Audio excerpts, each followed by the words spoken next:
Australia is one of the largest countries on Earth. A massive continent surrounded by ocean.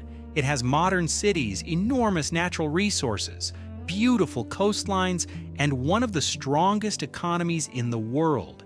And yet, almost nobody lives in most of it. Look at a population map of Australia, and something immediately feels strange. Nearly everyone is crowded around the edges of the country. Meanwhile, the center, an area larger than many nations combined, is almost completely empty. No major cities, very few roads, almost no people, just endless wilderness stretching toward the horizon. So why did humanity avoid the middle of Australia? Because surviving there is far more brutal than most people realize. Most people imagine Australia as beaches, modern skylines, and relaxed coastal cities. Sydney, Melbourne, Brisbane. But that version of Australia represents only a tiny fraction of the continent itself. The vast interior is something entirely different. The outback. A place so harsh, isolated, and unforgiving that even modern civilization struggles to fully control it. And honestly, that contrast is what makes Australia fascinating. It's one of the only highly developed countries where nature still feels overwhelmingly dominant. The deeper you move into the interior, the more the modern world begins disappearing. Roads become emptier, towns become smaller, distances become absurd. Eventually, there is almost nothing left except red earth, heat, silence, and sky. And the scale of that emptiness is difficult to comprehend until you actually see it. You can drive for hours without seeing another person, sometimes longer. That kind of isolation feels almost unnatural in the modern world, especially today when most humans are surrounded by constant noise, traffic, and connection. But Australia's interior still feels ancient, almost untouched. And the biggest reason is simple: water, or more accurately, the lack of it. Huge parts of central Australia are incredibly dry. Some regions receive almost no rainfall for years. Temperatures regularly climb above 40 degrees Celsius during summer. And unlike deserts in movies, the outback isn't just sand dunes. Much of it is rough scrubland, dry grasslands, rocky desert, and hostile terrain that becomes extremely difficult to survive in without infrastructure. For thousands of years, Indigenous Australians adapted to these conditions with extraordinary knowledge of the land. They understood water sources, seasonal movement, survival techniques, and routes across environments that outsiders often considered impossible. And this is something many documentaries barely mention enough. Because long before modern Australia existed, people were surviving in these landscapes for tens of thousands of years. That knowledge mattered a lot. When Europeans arrived in Australia in the late 18th century, they quickly realized the interior was far harsher than the coastline suggested. Early explorers pushed inland, hoping to find fertile land and rivers. Instead, many encountered brutal heat, drought, isolation, and terrain that seemed endless. Some expeditions failed completely, others barely survived.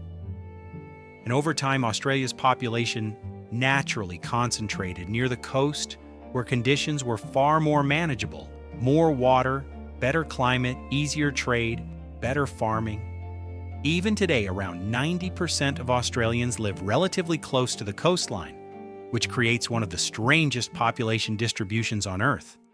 A gigantic country, where most of humanity exists only around the edges. And despite modern technology, the center remains difficult. Building infrastructure across massive empty distances is incredibly expensive.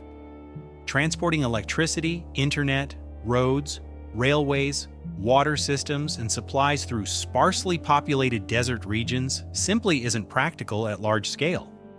And honestly, this is where many people outside Australia misunderstand the country. They imagine, if there's so much land, why not just build more cities? But empty land does not automatically mean livable land.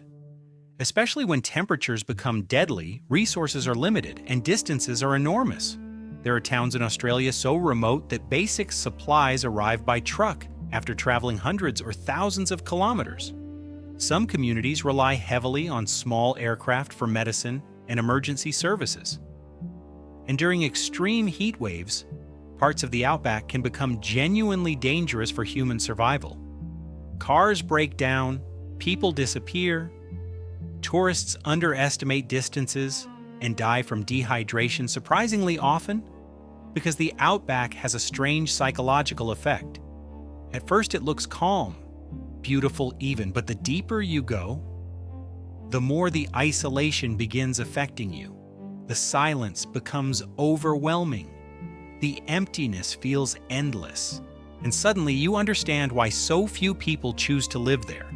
Yet despite all this, Australia's interior still attracts people: miners, researchers, truck drivers, adventure travelers, remote communities.